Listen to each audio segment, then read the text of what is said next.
I love Nick Nurse, all right? And listen to this. The Sixers right now, according to Stat Muse, dude, Nick Nurse is such a good coach. This season, you want to hear what the Philadelphia 76ers are? The Philadelphia 76ers this season, 2023-24, through 35 games are 23-12. Third in the East, fifth offensive rating, fifth defensive rating. All right, second net rating in the league, 8.3, 36% three-point shot for the team collectively, 35 points a night and 11 rebounds for, or almost 12 rebounds a night for Joel Embiid, 6.5 assists for Tyrese Maxey, and he's a 20-point scorer. And then they got help from Tobias Harris, Kelly Oubre, Anthony Milton, Nick Batum, and the rest of the boys. And with that being said, we're hearing that the Philadelphia 76ers are not expected to pursue a trade for Pascal Siakam or Zach LaVine, sources tell Mark Stein of the Stein Line. Let me hear your thoughts down below. The team will instead be judicious with the draft picks and projected cap space this upcoming offseason. Stein added that the Sixers will explore potential trades before the NBA trade deadline to improve the team's bench and bolster the roster, but they'll be thoughtful with the flexibility, aka unless a deal they like doesn't, if it isn't like, unless they can get like Alex Caruso or somebody, they like the team. The team's better than it's ever been. And Nick Nurse knows how to coach this squad. So for me, I just think they're going to stand pat unless a major injury happens and they feel forced to make a move. Then they're basically saying, hey guys, probably nothing going to happen. And I understand that. I think unless Tyrese Maxey gets hurt, they're not going to trade for DeJounte Murray. Unless Tobias Harris or somebody, or unless they get a god-awful offer, they're not going to do anything because Nick Nurse is unlocking this team. And I think that's the most exciting part. So I wonder what will be the potential targets that they could go after. Because if we were looking back a few months ago, I really think that if anything, the Tobias Harris, Kelly Oubre, Anthony Milton, like a shooting guard would be really nice. Kevin Huerter would be cool. And for me, who would be a guy that you could give up for Kevin Huerter? And Kevin Huerter is having a down year. That's why I think you could get him really cheap. Like, Kevin Huerter would cost Marcus Morris's contract. And Marcus Morris is playing about 16 minutes a night for this team. And he's putting up decent numbers. So that's where I think, okay, it's kind of, I don't think Marcus Morris is going to be someone that they want to trade. But I think Furkan Korkmaz packaged with, and Nick Batum's the last 4 games been playing 20 minutes a night.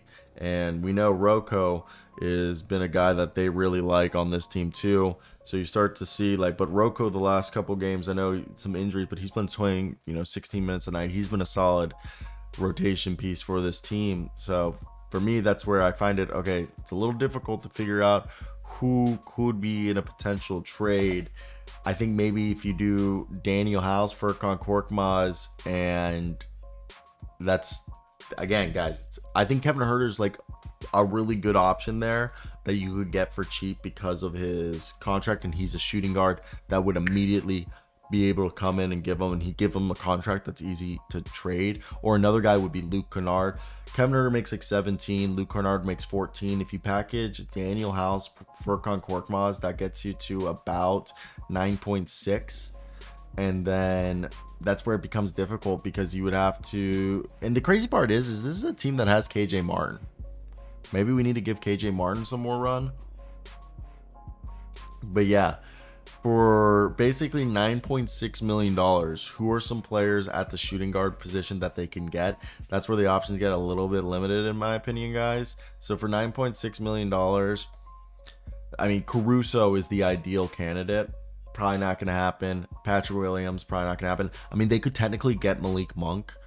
And maybe that's a guy. If the Kings would be willing to give up Malik Monk for 2 second-round picks and Furkan Korkmaz and Daniel House, which if I'm the Kings, no, I'm not doing that. But ask. Monte Morris is another guy that they could get, and I think he could be cheap. looking at the rest of the league, I don't think there's anyone that maybe. I don't think TJ McConnell, like, if you really want DeLon Wright, maybe. But yeah, that's kind of where you're at. Vasilija Micic could play 1, 2, or 3. He's been really bad on defense. But Nick Nurse he coached overseas. If he feels like he can unlock him, I feel like that's a guy that you should have a little bit of interest in. We've all been waiting for Philly to do it. So they've got several trade pieces: Marcus Morris, Nick Batum, Robert Covington, KJ, not RJ, KJ Hampton, and Furkan Korkmaz. Now, why would they trade those players? So Philadelphia has all their expiring contracts mainly, and that they could be used to create cap space this offseason, or they could use it to dangle as trade bait for teams looking to make a salary dump.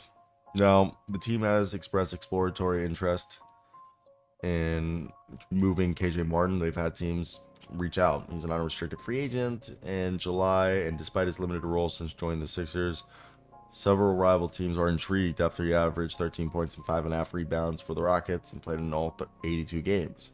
Furkan Korkmaz, the man who wanted to be part of the Clippers team, but both sides agreed that it'd be best if he wasn't, is also a trade candidate if the Sixers want to avoid the luxury tax and move his $5.37 million salary cap to a team with cap space.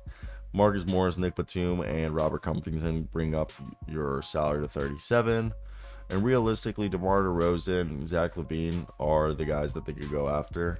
I don't think there's really going to be a big market out there for like stars. So, I mean, unless I really think they're going after DeMar or Zach LaVine. I mean, DeMar gives up a playmaker, but he is on an expiring deal.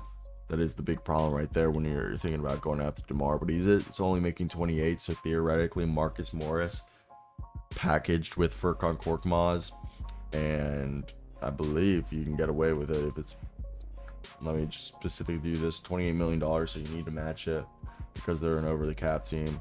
So Marcus Morris with Furkan Korkmaz brings you to about 22, which means you're about $6 million short, which means Daniel House packaged with Daniel House, Furkan Korkmaz right there brings you about 9.6 or 9.7. So Marcus Morris, that's 26.8, and then you can throw in Jaden Springer as a sweetener, and that brings you to about $29 million right there. So Jaden Springer, Furkan Korkmaz, and Daniel House and Marcus Morris, those 4 players for DeMar DeRozan. Maybe throw in like 1 pick that you could walk away with actually like a realistic deal right there. That's like not a bad deal whatsoever. What do you guys think? Okay, like Philadelphia is definitely a funny team.